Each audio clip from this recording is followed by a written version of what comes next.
പൊടിയടിച്ചുകൊണ്ട് ഒരു മൂലക്കൽ കടത്തിന്ന് ഫുട്ബോളിനെ ഇപ്പൊ തുടച്ച് കുട്ടപ്പനാക്കിയാണ്ട് നമ്മളെ ഗ്രൗണ്ട് കറക്കിക്കണ്. നമ്മളെ ഇതാ ആദ്യം പോയി കണ്ടെടുത്ത് പിന്നാലെ ലൂക്കാക്ക വരുന്നേ നടക്കാൻ പോലും അറിയാത്ത അങ്കത്തിന് ഫുട്ബോൾ വെച്ച് കണ്ട് താത്ത എന്നെ നോക്കിയാണ്ട് ഒന്ന് ചിണിങ്ങി. ഞാൻ മൈൻഡ് ആക്കാതായപ്പോ മനസ്സിലായി നിന്ന് വെറുതെ ചിണിങ്ങിട്ട് കാര്യമില്ല, പോയിട്ട് എടുക്കാൻ തന്നെ വേണമെന്ന്. ഓള് മുട്ടത്തി പോയി ബോൾ എടുക്കാൻ നോക്കിയപ്പോഴത്തേക്ക് നമ്മളെ ലൂക്കാക്ക ബോളും കൊണ്ട് ഒരൊറ്റ ഓട്ടോ. അതൊക്കെ തീരെ ഇഷ്ടമില്ല. പോയിട്ട് അവന്റെ അടുത്ത് ബോൾ എടുക്കല നമുക്ക് എടുക്കൂല. നമുക്ക് ഇരുന്ന് ചിണുങ്ങൽ തന്നെ സോഹാറിന് കണ്ടത് നമ്മളെ താത്ത ഇരുന്ന് കണ്ട് ചിണുങ്ങണ്. ഒരു പോയിന്റ് നമ്മളെ കാക്കാന്റെ കൈമൊന്ന് ബോൾ താഴത്തേക്ക് വീണ്.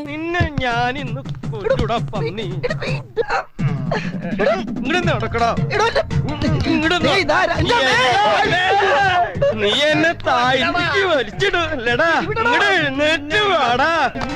നിന്നെ ഞാനിന്ന് കൊല്ലോടാ കുരുത്തം കെട്ടവന്. കയ്യൂക്കൊണ്ട് ഇവിടെ കാര്യമില്ല, പാടിനവരൊക്കെ തോൽപ്പിക്കാൻ പറ്റുള്ളൂ പറഞ്ഞാണ് നമ്മുടെ താത്താപ്പത്തേ കച്ചേരിയൊക്കെ തുടങ്ങിയാണ്. ഓള് ഓനെ ഒളിപ്പിച്ചിക്കാണ്ട് ഓളിരുന്ന് പാടുകയാണ്. ചെക്കനാണെങ്കിൽ അങ്ങനെ എന്റെ കൈമന്ന് ബോൾ കിട്ടൂലായിരുന്നു, അത് ദൂരെ പോയി നിൽക്കണം. താത്താന്റെ പാട്ട് കച്ചേരി കുറച്ചേരത്തിന് മാറ്റാൻ വേണ്ടിട്ട് അബ്ബം എന്താക്കി ഓന്റെ അടുത്ത് ബോൾ അങ്ങോട്ട് വാങ്ങിക്കാണ്ട് ഓക്കണ്ട് കൊടുത്ത്. അപ്പോഴാണ് വായക്കൊന്ന് ഷട്ടർ ഇട്ടതാ പെണ്ണ്. എന്തുണ്ടെങ്കിലും ബോൾ അങ്ങോട്ട് പാടി അങ്ങോട്ട് നേടും. അപ്പൊ അതിന്റെ ഒരു സ്ഥിര ഐഡിയ ആയിക്കണത്. ലൂക്കാക്ക് എന്താക്കി കുറച്ചേരം കഴിഞ്ഞ ബോൾ എടുത്ത് പിന്നെയാണ് തട്ടി പറിച്ച് പെണ്ണിനോട് പറയണം എന്റെ കോട്ട കഴിഞ്ഞിക്കണ് നിർത്തേന്ന്. വായക്ക് ഷട്ടർ ഇട്ടപ്പോ കുറച്ചേരത്തിന് സമാധാനം ഉണ്ടായിരുന്നു. അത് പിന്നെ അതിന്റെ ഷട്ടറിന്റെ തുറന്നിക്കണേ. ഇപ്പൊ ഓൾ അഭിനയാണെന്നൊന്നും ആരും പറയണ്ട. കണ്ണ് കണ്ട് നോക്കിങ്ങള് കണ്ണീരൊക്കെ ഒലിച്ചിറങ്ങണേ. ചെക്കൻ പറയണ അവള് കരയിച്ചിരിക്കും എന്തെങ്കിലും ആവട്ടെ എനിക്കൊരു കുഴപ്പമില്ലാന്ന്. അവൻ പറഞ്ഞു കണ്ടത് അവനൊരു മൂലൊക്കെ കൊണ്ട് പോകണേ. എന്നിട്ട് മുന്നിൽ നിന്നാണ്ട് സ്റ്റൈലാക്കണം. ഈ ബോളും പിടിച്ചുകൊണ്ട് തിരിയാൻ എന്തോ ഒരു രസമാണ് പറഞ്ഞുകൊണ്ട് ഇതൊക്കെ കാണുമ്പോഴത്തേക്ക് നമ്മളെ താത്ത പിന്നെ അങ്ങോട്ട് സൗണ്ട് കൂട്ടൊന്നും കൂടി. പിന്നെ അത് രണ്ടിന്റെ കരച്ചിലിനും അടിക്കൊരു അവസാനം ഉണ്ടാക്കാൻ വേണ്ടി കുറെ കാലമായിട്ട് കട്ടിന്റെ അടിയിൽ ജീവിച്ചിരുന്ന ഒരു ബോളും കൂടി ഇങ്ങോട്ട് എടുത്തോടുന്നു. പിന്നെ ചെക്കൻ ആ ബോളുമലായി അവന്റെ കളി. താത്താക്ക് മറ്റേ ബോൾ അങ്ങോട്ട് കിട്ടിയപ്പോ സമാധാനമായി. കാലങ്ങളായിട്ട് കട്ടിലിന്റെ അടിയിൽ ജീവിച്ചിരുന്നോണ്ട് നല്ല ചളിയും പൊടിയുണ്ട് ആ ബോളുമല. അപ്പൊ നൈസായിട്ട് അവന്റെ അടുത്തോണ്ട് വാങ്ങിക്കാനായിട്ട് കഴുകാൻ കൊണ്ടുപോയി. പിന്നെ പിന്നാലെ നമ്മളെ ലൂക്കാക്കി അങ്ങോട്ട് പോകണേ. ഒരു കഴുകിയ കുളിപ്പിക്കുക എന്തെങ്കിലും ഒക്കെ ഉണ്ടാവട്ടെ. ആകെ ആ ബോളിന്റെ അത്ര ഉള്ള പെണ്ണ് ഓളെ വായന്ന് ഇങ്ങോട്ട് വരുന്ന സൗണ്ട് എന്താ ഫ്ലാറ്റ് വരെ കുലുങ്ങി പോണ്. അപ്പൊ ഇത്രയുള്ള